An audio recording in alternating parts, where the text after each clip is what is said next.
Hello everyone! Ang muling pagkikita namin ni Glyza, second day.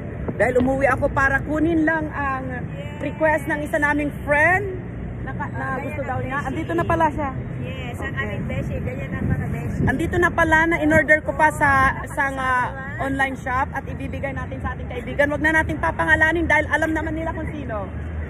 Grabe. Dito kami ngayon sa pinakamalaking Apple Store ng Thailand. Central World. Okay, so yan. Wala na akong i-plug kasi gusto namin i-treasure ang natitirang moment ng aking kapatid, ng aking kapsat, na teacher na sa DepEd, na nag-tour lang dito ng 5 araw. Kaya kawawa naman kung hindi natin siya sisiputin. Gusto mo ng kape, ma'am? Ay, of course. Amazon, ma'am. Amazon lang ba or Starbucks? Any, basta libre, sir. Starbucks dapat. Doon tayo. Dito tayo, ma'am. Doon. Yes. Siya lang aking best. Hindi naman. Inutang ko pa. Hindi nakakahiya. Charos. I-post ko na to, ha? Okay. Walang edit-edit yung mga ano natin. Yan ang bata-bata pa.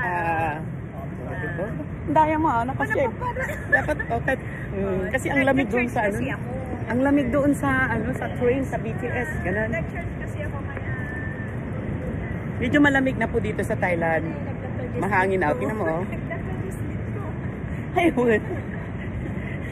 Intan, intabit, agkape habang after agkape, apang kang nga Agdatang. agkatang-gatang pa iti. Last minute nga igatang na. Yan, awan titaw DJ Elephant. Tingkat magsubling nga picture.